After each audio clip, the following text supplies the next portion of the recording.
요한복음 6장 22절에서 71절 다 읽으면 어려울 것 같고, 자, 대지에 관련된 부분만 읽도록 하겠습니다. 제가 전체 내용은 제가 설명하도록 하겠습니다. 자, 우리 49절 읽겠습니다. 49절 시작. 너희 조상들은 광야에서 만나를 먹었어도 죽었거니와. 아멘. 50절 시작. 이는 하늘에서 내려오는 떡이니 사람으로 하여금 먹고 죽지 아니하게 하는 것이니라. 아멘. 68절입니다. 68절 시작. 시몬 베드로가 대답하여 주여 하되 주여 영생의 말씀이 주께 있사오니 우리가 누구에게로 가오리까. 아멘. 네, 적겠습니다. 인사합니다. 오직 예수님. 네, 예수님의 언약 통각인 지시기를 축원합니다. 아멘. 예수님밖에 없습니다. 아멘. 오직 예수님 신앙, 오직 예배 신앙, 오직 천국 신앙. 하나님 중심, 말씀 중심, 교회 중심. 이거 붙여놓고 계속 쳐다보고 제가 설교하면서 계속 강조하고 이 다 이유가 있어요. 이 하나님 중심, 말씀 중심, 교회 중심은 개혁주의 신학의 3대 원리예요. 3대 원리. 이 김순환 목사님께서 개혁주의 신학을 잘 하신 거예요. 그래서 이게 신앙의 기본 원리예요. 기본 원리. 여기 벗어나면 큰일 나는 거예요. 이거 딱 걸어놓고 하신 것은 잘 하셨던 거예요. 제가 감히 평가하면 그렇지만 거기에 조금 더 이제 또 다른 방식으로 또 이제 제가 또 세 가지 원리를 말씀드리는 거예요. 오직 예수님, 오직 예배. 이 땅이 아니라 우리는 목적이 오직 천국. 이거예요. 오늘 본문도 그 얘기예요. 오늘 본문 말씀도 예수님이 하신 말씀이에요. 그 얘기를 좀 다시 한번 들어보도록 하겠습니다. 오늘 본문의 배경은 그 생명의 떡. 오늘 본문을 통해서 제목을 말씀 안 드렸는데요. 생명의 떡 비유. 생명의 떡 비유라는 말씀으로 제목으로 말씀드리도록 하겠습니다. 같이 한번 따라하겠습니다. 생명의 떡 비유. 생명의 떡이에요. 생명의 떡이 누구예요? 생명의 떡, 여기 본문에 누구를 가리키죠? 예수님이에요. 생명의 떡 대신 예수님. 예수님께서 비유로, 상징으로 당신을 드러내셨어요. 자, 오늘 본문의 배경은 제가 주일날 잠깐 언급하고 넘어갔는데, 예수님께서 오병이어의 기적을 베푸셨습니다. 오병이어. 그래서 장정만 남자만 5,000명이었어요. 그러니까 거기에는 이제 여성들, 아이들까지 다 치고 노인들까지 다치면은 거의 2만 명 가까웠을 것이라고 보는 거예요. 그런데 물고기 2마리와 보리떡 5개. 맞나요? 오병이어. 그걸로 5,000명을 먹이고 12명이 남았다. 놀라운 역사가 일어났어요. 자, 그리고 이제 그 다음에 예수님께서 이제 영생의 말씀을 증거합니다. 생명의 떡이라는 비유로 영적인 말씀을 증거하고 계셨어요. 그러니까 못 알아듣겠단 말이에요. 이게 무슨 말인지. 뭐 생명의 떡을 먹고 어쩌고저쩌고 하니까 이게 나를 먹어야 된다. 뭔 말을 하는 거예요, 지금. 내 살을 먹고 내 피를 마시는 자는 이게 뭔 얘기냔 말이에요, 이게. 그러니까 못 알아듣겠고, 그러니까 가버렸어요, 다. 그러니까 이제 예수님께서 물어보셨습니다. 너희도 가려느냐? 제자들에게 물어보시니까 베드로가 예수님께 사랑받을 만해요. 베드로가 끝나서 가지고 영생의 말씀이 여기 있는데 우리가 누구에게로 가오리까? 이렇게 딱 신앙 고백한다면 예수님께서 참 기분 좋아요. 이게 참 기분 좋게 해주는 말씀 한마디가 너무나 좋아요. 저한테도 기분 좋게 해주시는 말씀 한마디씩 해주시기 바랍니다. 아멘. 제가 힘이 나요. 진짜. 말 한마디로 힘이 쫙 빠져요. 말 한마디로 힘이 쫙 올라가. 그 돈 드는 거 아니잖아요. 그죠? 더운데 목사님 고생하시죠? 뭐 이런 거. 아니면 또 오늘 은혜 받았습니다. 그럼 제일 좋아. 할렐루야? 이렇게 격려해 주시기 바랍니다. 서로. 뿐만 아니라. 자, 여러분들 예수님께서 비유를 통해서 천국을 비유하시고, 그 다음에 구원을 어떻게 받을 것인가, 구원에 대한 비유, 그 다음에 예수님 자신에 대해서 비유로 말씀하셨어요. 오늘 생명의 떡이라고 하는 것은 자신을 드러내시는 거예요. 자, 그렇게 해서 구원의 진리를 지금 말씀하십니다. 자, 예수님의 생명의 떡과 그리고 만나하고 비교하세요. 이 만나는 율법을 말하는 것이고, 생명의 떡은 예수님을 말하는 것이고, 복음을 말하는 거예요. 구원은 율법을 통해서 받는 것이 아니고 복음을 통해서 받는다. 예수님을 통해서. 이 말씀을 하시는 거예요. 자, 여기에 대해서 이제 로마서의 진리가 여기 또 녹아져 있어요. 같이 한번 자세히 한번 살펴보도록 하겠습니다.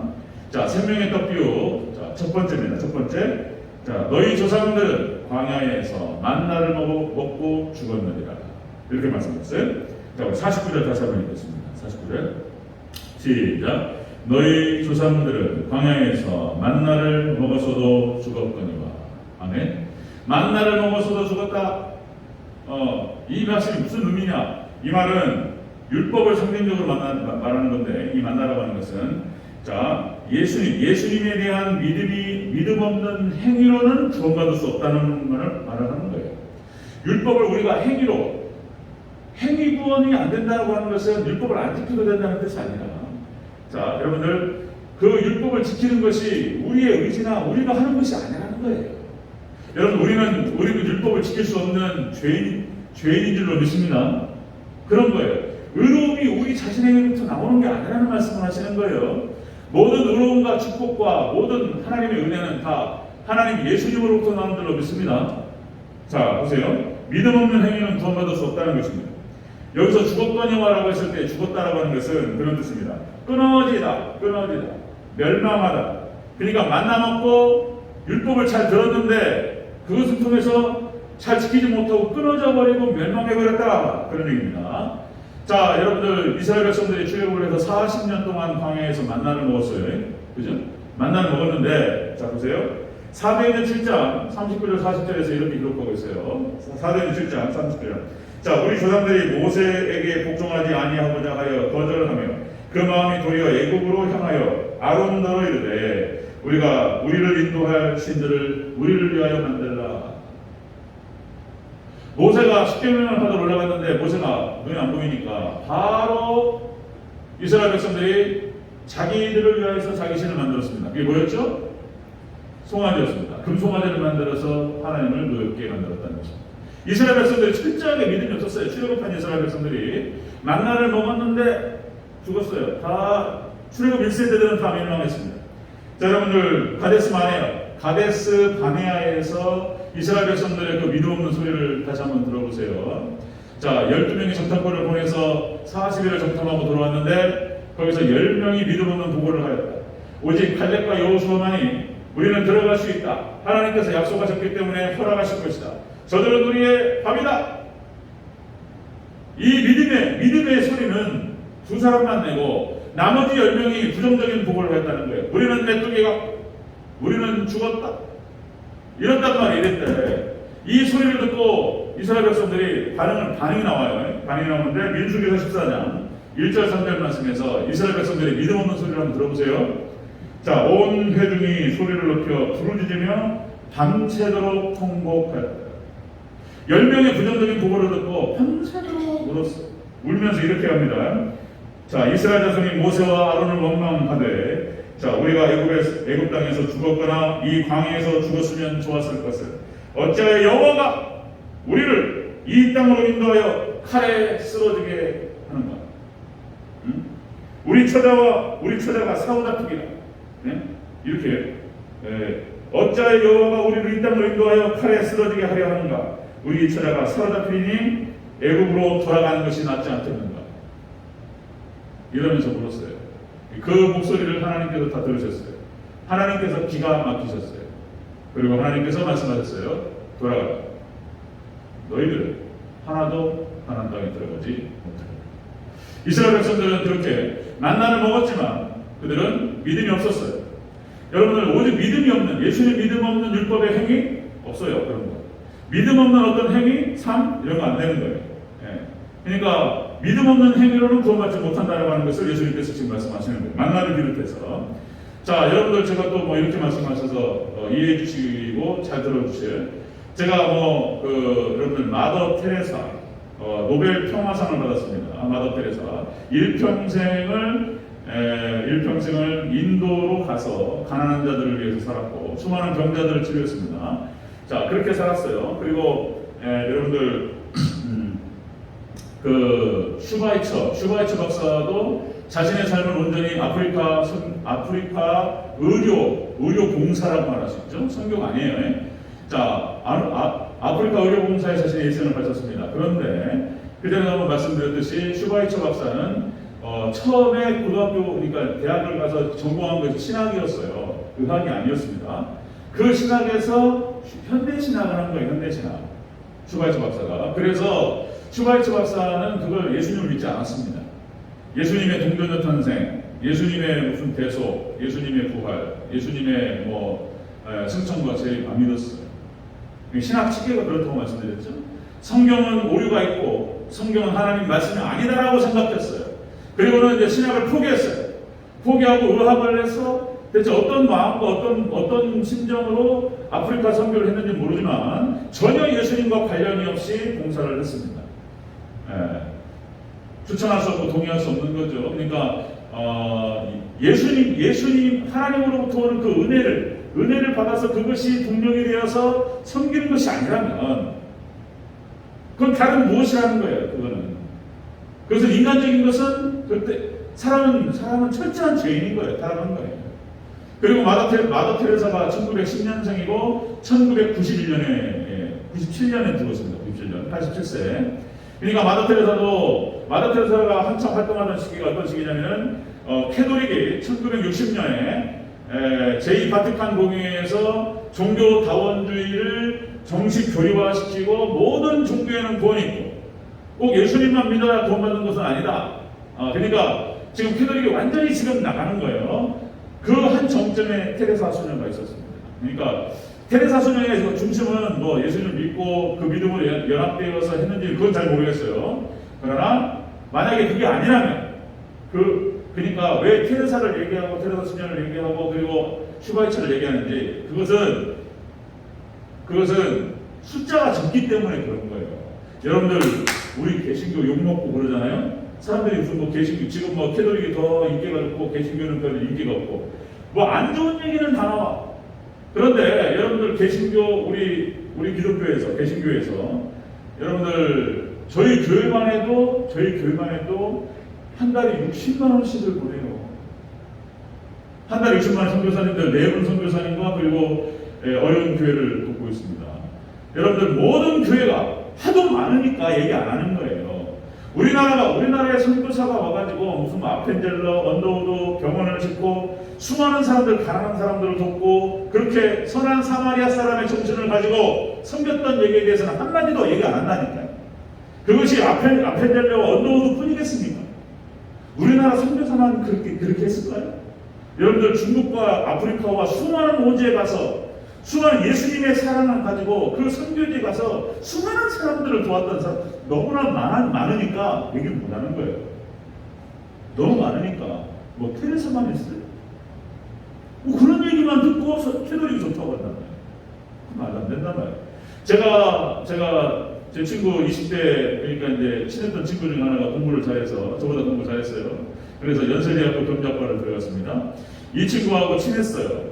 왜냐하면 말이 통했고 그리고 생각이 같았어요. 어떤 생각을 하고 있냐면은 이런 거예요. 우리에게 주어진 이 이득을 가지고 이 주어진 혜택을 가지고 공부 열심히 해서 가난한 사람들을 돕고 그리고 사회에 불우한 어떤 취약계층들을 위해서 우리가 살아가야 된다. 이런 얘기를 하는 거예요. 저는 그때 중등부 회장, 고등부 회장 신앙이 있었던 사람이에요. 이 친구는 교회 안 다니는 친구란 말이에요. 그리고 그리고 너무 좋았어요. 그 친구가 친했는데 생각은 같았고 말은 같았는데 생각이 같다고 생각했어요. 말이 그렇게 하니까. 그런데 그 친구는 뭐냐면 사회주의자예요. 사회주의 사상, 공산주의 사상을 갖고 있었던 친구, 운동권 친구였습니다. 소위 말해서. 그러니까 이제 뭐냐면 그 친구가 가장 존경했던 사람이 누구냐면 비전향 장기수. 그냥 북한에서 넘어와가지고 공산주의 사회주의 사상을 갖고 있는데 우리나라 잡혔단 말이에요. 간첩으로. 그래가지고 1년, 2년, 3년, 10년, 20년 살면서 이제 사회주의 사상을 버리고 자본주의로 동화하라. 민주주의 전향하라. 이렇게 매년마다 1년에 한 번씩 돌아가면서 전향할 생각 있냐 물어봐요. 근데 그 사람들은 전향 안 해. 나의 사회주의 사상을 버릴 생각 없다. 그러면 계속 비전향 장기수를 가장 존경했어요. 나중에 그 친구하고 결별했습니다. 결국은 사상이 같잖아요. 그 뭔 얘기냐면은 사람이 가지고 있는 정말 훌륭한 사람 많아요. 박원순 시장 같은 경우도 여러분들 잘 아시다시피 사회 운동가였고 민주주의를 위해서 일생을 헌신했던 사람이에요. 그리고 가난한 사람들, 불우한 이웃들을 위해서 정말 봉사했고 자신의 어떤 권력을 추구하지 않았던 사람이에요. 서울시장이 됐어요. 한번 여러분들 어떻게 생각하십니까? 박원순 시장이 스캔들, 성적인 스캔들에 의해서 자살했습니다. 있었을까요? 없었을까요? 박원순 시장이 그것이 사실이었을까요? 사실이 아니었을까요?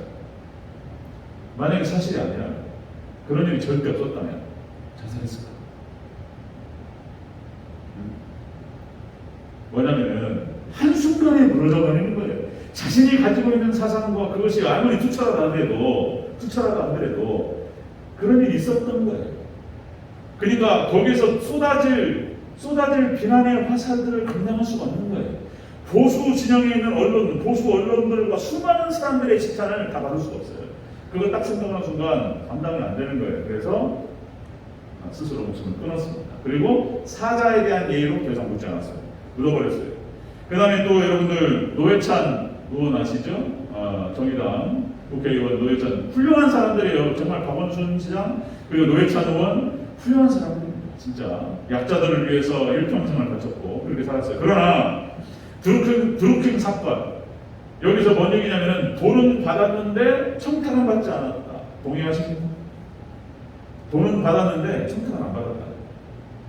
동의가 그냥 안 돼요. 그래서 자살했어요. 이게 뭐냐면 그러니까 일찌감치 알았어요. 저는 자 인간에게는 선한 것이 없어요. 여러분들 오직 하나님만이 선하심을 믿습니다. 하나님만이 선하신 거예요. 뭐가 우리 인간에게서 선한 것이 나와서 선한 영향력들을 끼칠 수 있을 것처럼 생각하는 거 잘못된 거예요. 사단이 역사입니다. 인간은 철저하게 타락한 죄인일 뿐인 거예요. 아무것도 선한 게 없는 거예요. 하나님의 은혜가 없이는 절대로 움직일 수 없어요. 예수님께서 하시는 말씀이 이런 거예요. 만나를 먹었는데 죽었어요. 율법의 말씀을 들었는데 그들은 지키지 못했어요. 인간은 지킬 수가 없는 거예요. 그리고 예수님께서 지금 무슨 말씀 하시냐면 바로 이어서 생명의 떡으로 연결시키시는 거예요. 지금 자 생명의 떡 비유 두 번째 보겠습니다. 첫 번째는 예수님 믿음 없는 행위는 구원받을 수 없어요. 그 행위가 할 수가 없고 두 번째입니다. 하늘에서 내려온 떡은 죽지 않게 한다는 거예요. 이 떡을 먹어야 산다는 거예요. 50절을 같이 읽겠습니다. 50절 시작. 이는 하늘에서 내려온 떡이니 사람으로 하여금 먹고 죽지 아니하게 하는 것이니라. 아멘. 생명의 떡 대신 예수님께서 말씀하시는 거예요. 자신을 비유해서 말씀하시는 거예요. 하늘에서 내려온 떡, 살아있는 떡, 생명의 떡을 먹어야지 산다는 거예요. 자, 만나 먹으면 죽어요. 그러나 생명의 떡을 먹으면 사는 줄로 믿습니다. 이 생명의 떡은 무엇을 말하냐면 오직 예수님을 믿는 믿음으로만 구원받는다는 뜻이에요. 오직 예수님만이 우리를 구원하신다는 뜻이에요. 오직 예수님만이 삼일체 하나님만을 얻고 예수님과 연합되는 것만이 희망인 거예요. 다른 데는 희망이 없어요. 희망이 하늘에서 내려온 떡은 예수님을 상징하고 이 떡을 먹어야지 죽지 않는다는 거예요. 자, 이 원어가 그래 죽지 않는다라고 했을 때 이 않는다라고 하는 것이 자, 하지 않는다 아무것도 아니다 이런 뜻을 갖고 있는데 이것을 먹어야 생명의 떡을 먹어야 죽음을 아무것도 아니게 만들 수 있다 이런 뜻이에요. 이게 자 여러분들 우리가 로마서 잠깐 살펴보다 멈췄는데 지금 8장 들어가다가 지금 막 돌고 있어요. 좀 얘기하다가 8장 제가 계속 진행하면 어려울 것 같아요. 상황이. 그래서 제가 부분 이렇게 진행할 거예요. 제가 진행할 텐데 보세요. 자, 여러분들 로마서 7장의 핵심이 뭐냐면 율법의 한계예요. 율법이 할 수 있는 역할은 다른 게 없어요. 그냥 오호라 나는 권고한 자로다 이 사망의 몸에서 누가 나를 건져내야 자신의 좌절된 모습을 발견하게 하는 것이 율법의 역할인 거예요. 그래서 율법의 역할은 뭐냐면 예수님께로 인도하는 것이 율법의 역할인 거예요. 그래서 이제 8장으로 넘어가면서 예수님과 연합된 백성들은 살아난다는 얘기를 하는 거예요. 자, 여러분들 로마서 8장 4절에서 이렇게 얘기하죠. 육신을 따르지 않고 그 영을 따라 행하는 우리에게 율법의 요구가 이루어지게 하려 하십니다. 아멘. 자, 율법을 따르지 않고 영을 따라 행하는 자, 예수님과 연합된 성령 충만과 성령의 은혜 가운데로 따라서 행하는 자만이 율법의 요구를 이루게 될 줄로 믿습니다. 다른 건 없어요. 다른 것이 예수님 외에 다른 어떤 구원의 길이 있다라고 얘기하는 것은 사탄인 거예요. 이거 분명히 해야 돼요. 이거 분명히. 자, 여러분들 주의 만찬, 예수님의 생명, 예수님의 몸과 살을, 예수님의 사역과 피를 먹는 것, 주의 만찬. 그래서 이것을 갖다가 매주 시행하면서 나를 기념하라. 그래서 예수님의 사역과 피를 먹으면서 예수님과 완전히 하나 되는 거예요. 우리 하나님 백성들, 우리 교인들은 예수님과 연합된 백성이라고 하는 사실을 주의 만찬을 통해서 계속 각인하는 거예요. 대체 그게 뭐라고 계속 생각하는 거예요. 이게 굉장히 중요하다는 것입니다. 여러분들 교황 프란체스코 지금 이제 은퇴한다고 그러죠? 지금 죽지 않았는데 은퇴하고 지금 젊은 교황에게 내려준다고 그랬어요. 이 프란체스코 교황이 이런 얘기를 합니다. 잘 들어보세요. 자, 무신론자도 선을 행하면 우리가 천국에서 만나게 될 것이다. 하나님 신을 안 믿어요. 그런데 그가 선을 행하는 자라면 나중에 우리는 천국에서 만나게 될 것이다. 이런 얘기를 했어요. 멋있는 얘기 같아요. 멋있는 얘기 같은데 성경을 부정하는 말입니다. 여러분들 예수님 믿음 외에 다른 구원은 없습니다. 믿습니까? 선을 행한다면 그가 신을 믿지 않지만, 하나님을 믿지 않지만, 예수를 믿지 않지만은 선을 행하는 자면 우리는 천국에서 만난다. 웃기는 얘기를 하고 있는 거예요. 그 다음에 또 프란시스 교황이 뭔 얘기를 하냐면 행복 10계명이라고 하는 것을 10가지를 놓고 그 중에 한 가지가 뭐가 있냐면 이런 게 있습니다. 사람을 개종시키려고 하지 말라. 이게 10계명 중에 하나예요. 그러니까 전도하지 말라. 개종시키려고 하다가 싸운다는 거예요. 다툼이 일어나고 분쟁이 일어나기 때문에 개종시키려고 하지 말라. 내버려두라. 그러니까 그가 믿는 신을 잘 믿고 그냥 잘 살게 내버려두라. 이것이 프란체스코 교황이 얘기했던 행복 10계명 중에 하나예요. 여러분들 철저하게 예수님 부정하고 성경을 부정하는 얘기들을 프란체스코 교황이 멋있는 말을 한 것처럼 하면서 부정했어요. 이런 거. 여러분들 무슨 유교 성리학에서 얼마나 학문을 하는 사람들이 점잖습니까? 그죠? 점잖고, 뭔가 또 성인처럼 보이고, 소용없는 거예요. 그 속에 절대로 죄인의 근성을 버릴 수가 없는 거예요. 그리고 불교도 마찬가지예요. 똑같습니다. 캐도릭이 참 어려워요. 여러분들 예수님과 연합되지 않는 행위는 절대로 사람이 변할 수가 없어요. 오늘 예수님이 하신 말씀 제 얘기가 아니고 저의 신학과 제 주장이 아니고 오늘 본문을 통해서 예수님께서 하시는 말씀이에요. 예수님께서 생명의 떡 비유를 통해서 만나를 먹으면 죽어요. 만나만 먹으면. 그런데 생명의 떡 대신 예수님을 먹어야지 사는 줄로 믿습니다. 오직 예수님을 믿는 믿음 안에서만 구원이 있는 거예요. 이 말씀을 하신 거예요. 지금 이 본문에서 22절부터 71절까지 말씀이 그 얘기예요. 그 얘기를 쭉 하시고 그리고 이제 하시는데 다 떠나. 그러니까 제자들에게 물어보셨어요. 너희도 가려느냐? 베드로가 이렇게 고백을 했어요. 생명의 떡 비유 세 번째입니다. 영생의 말씀이 적혀 있으니 우리가 누구로 가오리까? 이렇게 고백합니다. 68절을 다시 한번 읽겠습니다. 68절 시작.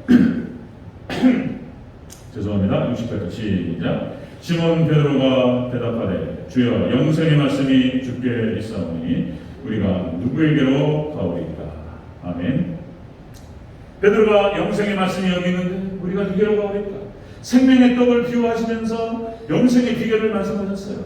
예수님을 드러내시면서 어떻게 구원받고 어떻게 천국 가는 것을 지금 말씀하시는 거예요. 그리고 못 알아들어요. 못 알아듣습니다.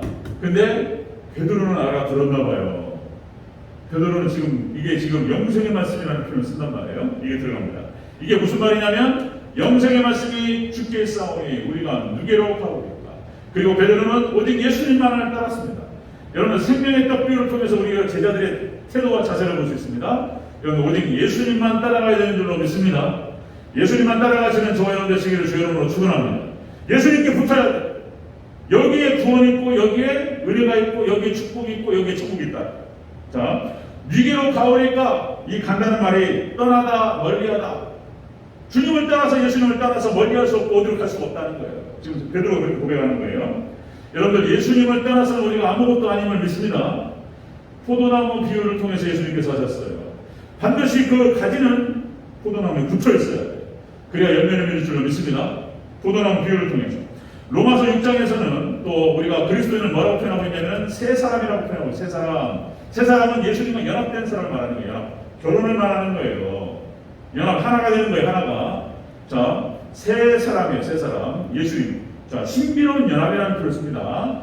그 다음에 여러분들 로마서 에베소서 5장에서는 부부관계를 말합니다. 그리스도와 교회와의 관계, 성도의 관계, 부부관계예요. 결혼해서 한 몸이 되는 거예요. 예수님과. 그게 바로 믿음인 거예요. 믿음. 그 다음에 로마서 11장에서는 접붙임이라는 표현이 나와요. 로마서 12장. 돌 감람나무가 있었는데 참 감람나무에 접을 붙이니까 이 돌 감람나무에서 참 감람나무 열매가 맺었다는 거잖아요. 그러니까 여러분들 우리가 예수님께 접붙임 받아야지 우리가 열매를 맺고 구원을 얻을 줄로 믿습니다. 그 예수님이 하시는 말씀이에요. 하나님 말씀, 로마서 말씀. 자, 그리고 에베소서 2장 8절에서 이렇게 표현합니다. 에베소 2장 8절. 자, 너희가 믿음을 통하여 은혜로 구원을 받았나니 그것은 너희 자신에게서 나온 것이 아니라 하나님의 선물이다. 아멘. 여러분들 우리에게는 사는 것이 아무것도 없고 오직 하나님의 선물, 하나님의 은혜만이 우리를 살리는 줄로 믿습니다. 그 얘기를 지금 하시는 거예요. 예수님 은혜밖에 없는 거예요. 하나님 은혜밖에 없는 거예요. 에베소서 2장 9절에서 이렇게 합니다. 그렇게 하는 이유는 행위에서 난 것이 아니니 이것은 아무도 자랑하지 못하게 하려 합니다. 아멘. 하나님께서 육신을 자랑하지 못하게 하시기 위해서 철저히 은혜로 묶어두셨어요. 마더 테레사, 아노드 슈바이처, 뭐 노벨 평화상 받고 뭐 어쩐다고 그러고 정말로 존경해요, 진짜로. 박원순 시장, 그리고 누구예요? 노회찬 의원, 그리고 신영복 선생님 아십니까? 신영복 선생님이 누구냐면은 서울대학교 통일혁명당 사건으로 해가지고 무기징역당했습니다. 통일혁명당 사건, 공산주의 서당을 갖고 있다는 거예요. 서울대학교 통역당 사건으로 들어갔습니다. 그리고 전향서를 써가지고 나왔어요. 그리고 성공회대 교수로 지내다가 여러 가지 좋은 책을 많이 썼어요. 정말 좋은 분이에요. 훌륭한 분입니다. 진짜로. 신영복 선생님. 제 친구가 많이 존경했고 저도 감옥으로부터 사색 이런 책을 읽으면 얼마나 순수한지 몰라요. 그런데 신영복 선생님은 무신론대 예수님 믿는 사람이에요. 네? 돌아가셨어요. 얼마 전에 돌아가셨어요. 1916년에 돌아가셨는데 2016년에 돌아가셨는데 여러분들 그 신영복 선생님 쓴 책 중에서 더불어의 숲이라는 책이 있어요. 더불어의 숲. 글씨도 잘 쓰셨어요. 글씨. 감옥에서 공부 많이 하시고 서울대 경제학과 석사예요. 석사. 그리고 어디 교수로 있다가 교수 생활하다가 통역당 사건으로 잡혀 들어갔어요. 그래가지고 감옥 생활하다가 더불어의 숲이라는 책이 있습니다. 더불어민주당에서 그 더불어자가 신영복 선생님의 더불어 숲을 따온 거예요. 더불어의 숲. 얼마나 인격적이고 고상하고 멋있어요. 예수님 안 믿어요. 그러나 돈 못 받습니다. 이거 정확하게 해야 돼요. 자, 여러분들 청교도 시대 때 우리가 빌라델피아 교회라는 얘기를 했어요. 여러분들 빌라델피아 교회 시대, 청교도 시대 때 그 미국에서 놀라운 부흥의 역사를 통해 가지고 수많은 선교사들이 전 세계로 퍼져나갔습니다. 그것은 다른 것이 있는 것이 아니에요. 여러분 사도행전 1장 8절 말씀에 시은인 줄로 믿습니다. 성령이 너희에게 임하시면 너희가 권능을 받고 너희가 예루살렘과 온 유대와 사마리아와 땅 끝까지 내 증인되리라. 이런 성령이 아니면 안 되는 줄로 믿습니다. 아멘.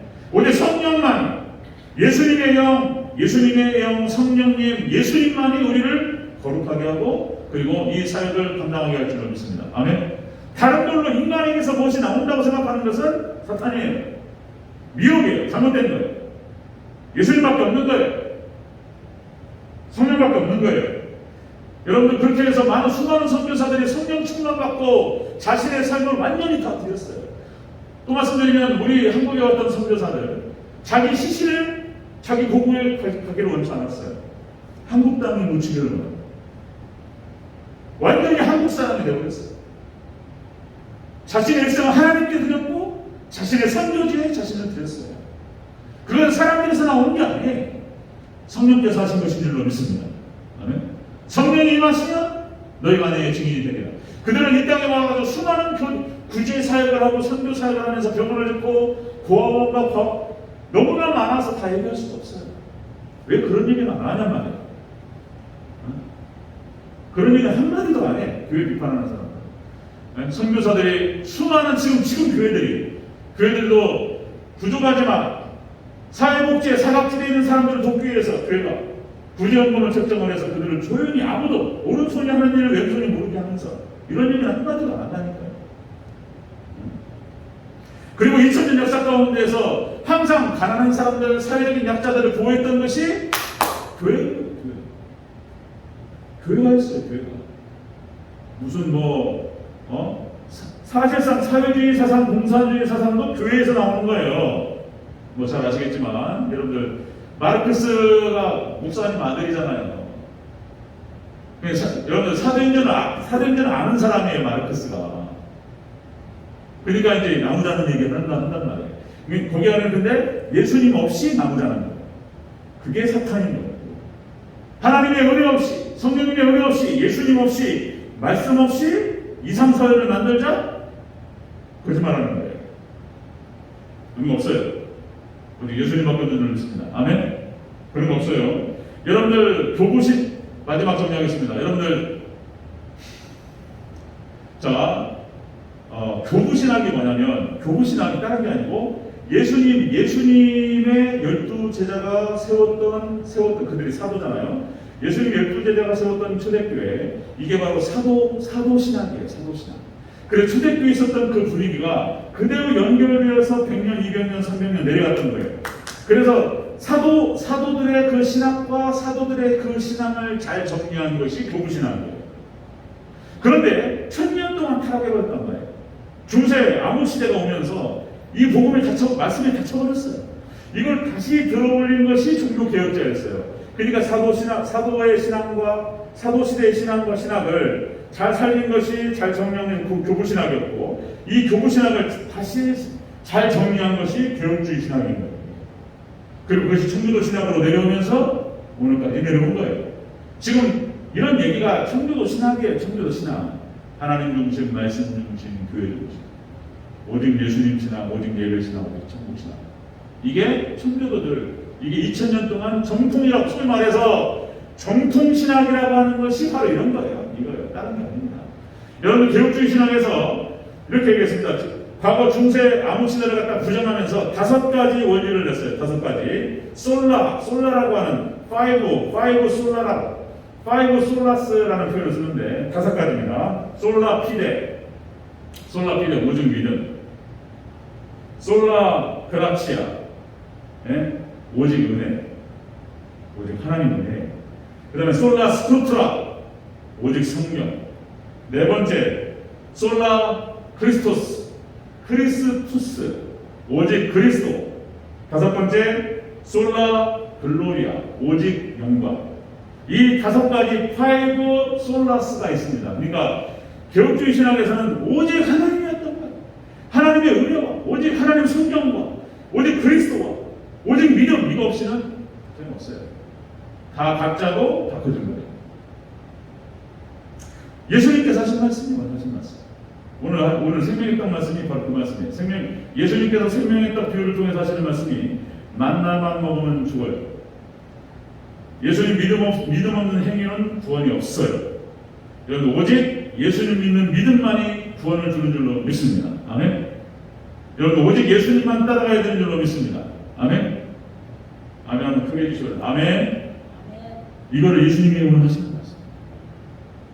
이런 얘기들이 인간의 어떤 논리나 인간의 어떤 그 이론 이런 게 아니에요. 다 하나님 말씀, 예수님 말씀을 다 녹여가지고 하는 얘기들이에요. 개혁주의자들이 다 했던 얘기입니다. 과거의 믿음의 선배들이. 자, 그래서 여러분들 다시 한번 강조 말씀드립니다. 여러분들 예수님께서 생명의 떡 비유를 통해서 하신 말씀, 예수님 믿음 없는 행위는 구원이 없어. 오직 예수님 믿는 믿음만이 구원을 준다는 거예요. 끝까지 예수님만을 따라가야 돼요. 영생의 말씀이 바로 예수님께 있는 줄로 믿습니다. 아멘. 그래서 철저히 하나님 중심, 말씀 중심, 교회 중심, 오직 예수님 중심, 오직 예배 신앙, 천국 신앙으로 승리하는 저와 여러분 되시기를 주님으로 축원합니다. 아멘.